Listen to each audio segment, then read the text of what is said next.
It's just one more way of reducing your liberty and reminding you that they can fuck with you anytime they want. As long as you put up with it. As long as you put up with it. Which means, of course, anytime they want. Because that's what Americans do now. They're always willing to trade away a little of their freedom in exchange for the feeling, the illusion of security. What we have now is a completely neurotic population obsessed with security and safety and crime and drugs and cleanliness and hygiene and germs. There's another thing. Germs. Where did this sudden fear of germs come from? In this country. Have you noticed this? The media constantly running stories about all the latest infections, salmonella, E. coli, hantavirus, bird flu, and Americans they panic easily, so now everybody's running around scrubbing this and spraying that and overcooking their food and repeatedly washing their hands, trying to avoid all contact with germs. It's ridiculous, and it goes to ridiculous lengths. In prisons, before they give you a lethal injection, they swab your arm with alcohol. It's true. It's true. It's true. Well, they don't want you to get an infection. And you can see their point. Wouldn't want some guy to go to hell and be sick. It would take a lot of the sportsmanship out of the whole execution. Fear of germs. Why, these fucking pussies. You can't even get a decent hamburger anymore. They cook the shit out of everything now because everybody's afraid of food poisoning. Hey, where's your sense of adventure? Take a fucking chance, will you? You know how many people die in this country from food poisoning every year? 9,000. That's all. It's a minor risk. Take a fucking chance, bunch of goddamn pussies. Besides, what do you think you have an immune system for? It's for killing germs. But it needs practice. It needs germs to practice on. So listen. If you kill all the germs around you and live a completely sterile life, then when germs do come along, you're not going to be prepared. And never mind ordinary germs. What are you going to do when some super virus comes along that turns your vital organs into liquid shit?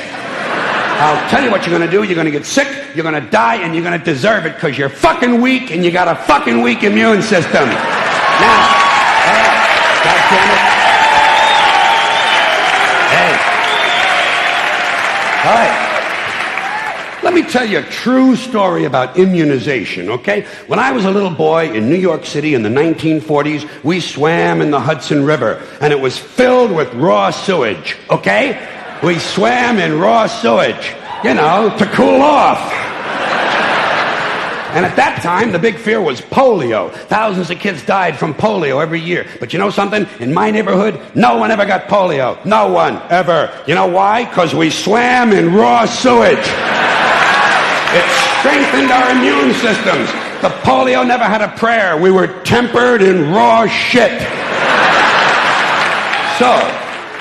So personally, I never take any special precautions against germs. I don't shy away from people who sneeze and cough. I don't wipe off the telephone. I don't cover the toilet seat. And if I drop food on the floor, I pick it up and eat it. I eat it.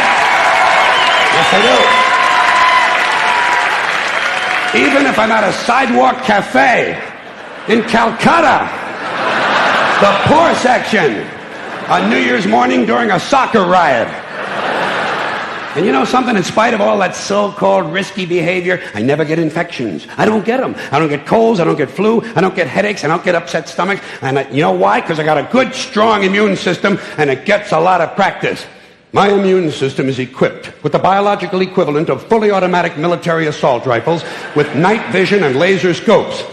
And we have recently acquired phosphorus grenades, cluster bombs, and anti-personnel fragmentation mines.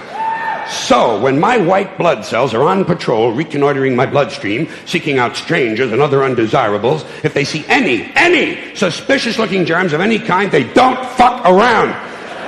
They whip out the weapons, they wax the motherfucker, and deposit the unlucky fellow directly into my colon. Into my colon. There's no nonsense. There's no Miranda warning. There's none of that 3 strikes and you're out shit.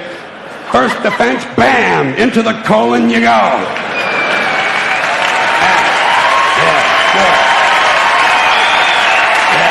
Yeah. And speaking of my colon, I want you to know I don't automatically wash my hands every time I go to the bathroom, okay? Can you deal with that? Sometimes I do, sometimes I don't. You know when I wash my hands? When I shit on them. That's the only time. And you know how often that happens? Tops. 2-3 times a week. Tops. Maybe a little more frequently over the holidays. You know what I mean? And I'll tell you something else, my well-scrubbed friends. You don't always need a shower every day. Did you know that? It's overkill. Unless you work out or work outdoors or for some reason come in intimate contact with huge amounts of filth and garbage every day, you don't always need a shower. All you really need to do is to wash the 4 key areas. Armpits, asshole, crotch, and teeth. Got that? Armpits, asshole, crotch, and teeth. In fact, you can save yourself a whole lot of time if you simply use the same brush on all 4 areas.